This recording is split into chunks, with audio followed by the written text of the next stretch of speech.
Yeah, many times we see that we're very critical towards the people we love, that are close to us. It could be a spouse, our kids, brothers, parents.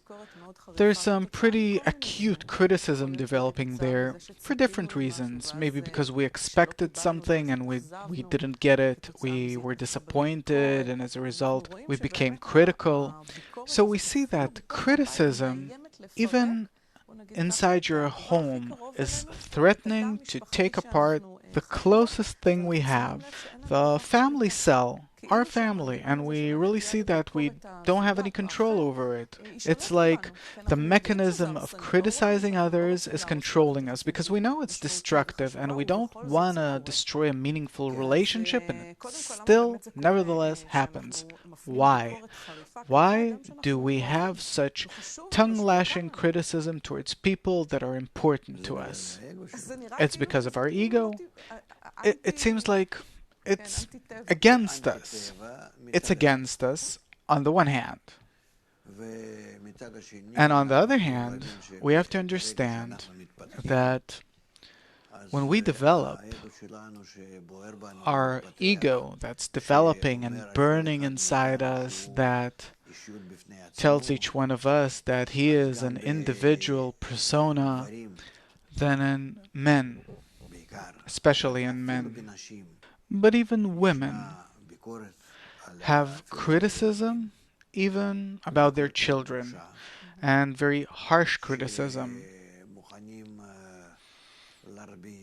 that they're ready to hit, to criticize, to punish, and all that so that the kids will meet the way of living, form of behavior that the parents see fit.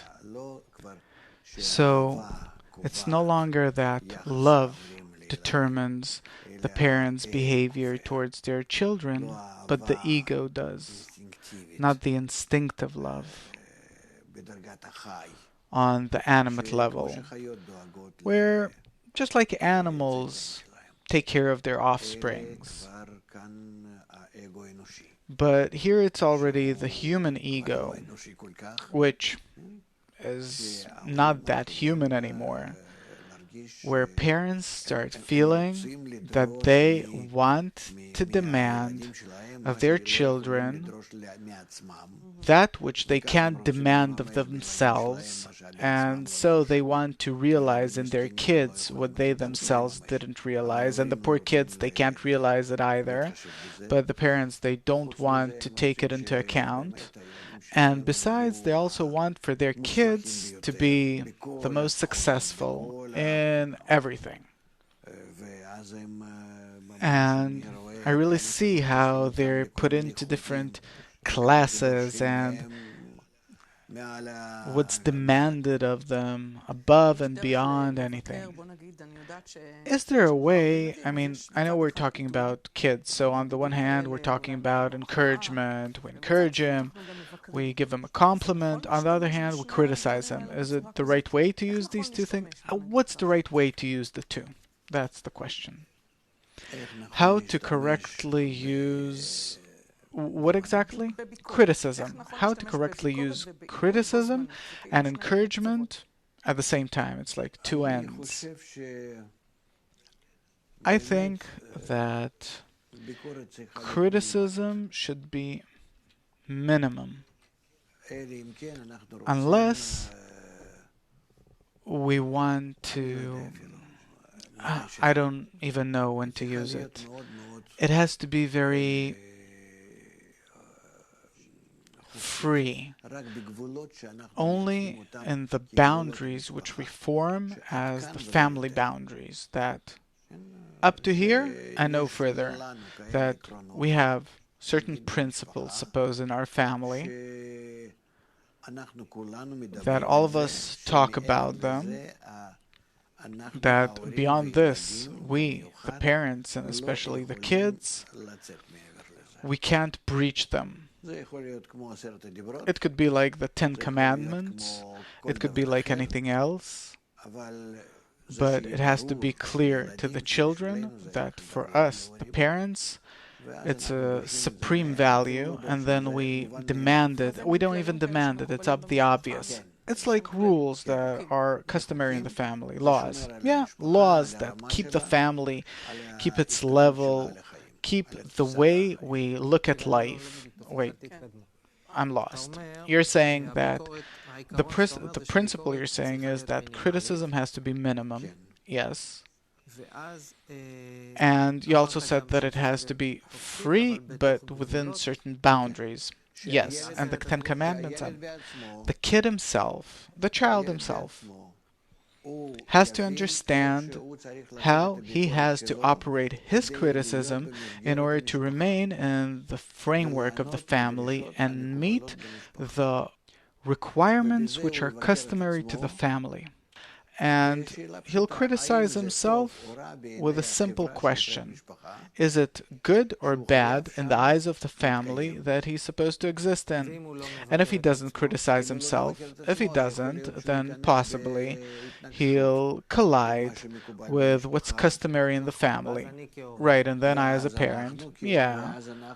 And then we scrutinize things and criticize them, but our scrutiny and criticism is in order to provide him with tools to have self-criticism. Wait a second, this is a really important point now. As a psychologist, I understand it's interesting for you. Yeah, it's really interesting because it's not criticizing the child himself, showing him what's wrong with him, which is what we're naturally inclined to do. No, I teach him how to have self-criticism, self-examination, and to understand how can he be balanced with the laws which are customary in the family, because he's a part of the family. Meaning, the best thing that I as a parent can give my child is to teach him how to use the tool called self-criticism. Yes, we'll talk about that, but this is the most important tool that a person has. He has to know that he has a family. He has to know that the attitude towards the family will stay for life, even when he'll be a grown-up and he'll have children himself, he'll have a family of his own.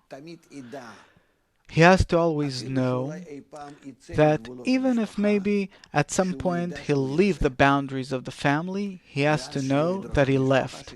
And then he can't demand the family to treat him as a family member. You're describing some kind of a mechanism of self-criticism where a person, he becomes aware of when is he following the rules of the game called family, suppose, and when does he breach that? Yes, so much that suppose I have a grown-up child and under the influence of foreign forces, he breaches the boundaries of the family. What do you mean foreign forces? The influence of a foreign alien environment, and he leaves the circle of the family. He does something that is not customary in the family. We can criticize him in such a way that it will return him to the family, to the rules and regulations that are customary in the family. Meaning, you're describing something very interesting here, because usually our tendency to criticize is to criticize the person himself, suppose his qualities, his deeds, his behavior. But here you're describing certain rules that we set. The rule is, the most important rule is to be connected. That's the rule. That being the highest value, that all of us, all the members in the family are connected in a way that there is no stronger connection than that. And then I actually give the child a certain tool that he himself develops in order to know where is he with respect to our connection in the family. Am I connected? Is what I did friendly, family-like, or did I do something which is not customary in the family? Then he loses any connection with the family, security, everything. And this brings him back. Maybe this means giving a tool for constructive criticism. Of course, constructive. What does it construct in a person, actually? Because a family, from nature, also in animals, like we see, it's a cell that you can't destroy. When someone destroys that, he destroys humanity. So he loses his human form. And out of this we come to different horrific forms that are still future to develop in humanity until it will discover the destruction which was caused as the result of the destruction of the family and will have to correct itself. You can't destroy a family because in the family we, husband and wife, function as the two forces of nature by which we beget life, give birth to life. Plus and minus, when they're used correctly together, they beget life. Therefore, without the right kind of connection between husband and wife, there can't be life. What's the role of the plus, minus, husband, wife? What are the two forces of nature? To keep themselves in a way where there will always be such a connection between them that gives fulfillment to the new life. The kids have to feel that even when they distance and build their own families and everything, the source from where they got life remains, and it's between mom and dad, and this source is theirs. This is where they get their life from now as well, even though that they're grown-ups, and it doesn't matter. In nature, that's how it really is. And this life supplies them with both forces. Yes, mom and dad. But what are these two forces? You said like it's the forces of nature. Plus and minus. No, but in human qualities, what is that? Plus and minus, I understand. But in human qualities, what's the mother force, the father force? They're operating together as one. It's actually kind of forbidden for a child to feel that mom and dad are separate, because he got his life from both. And this is how he has to keep on receiving. Because in all the forms of life that we go through, mom and dad towards their children has to be as one.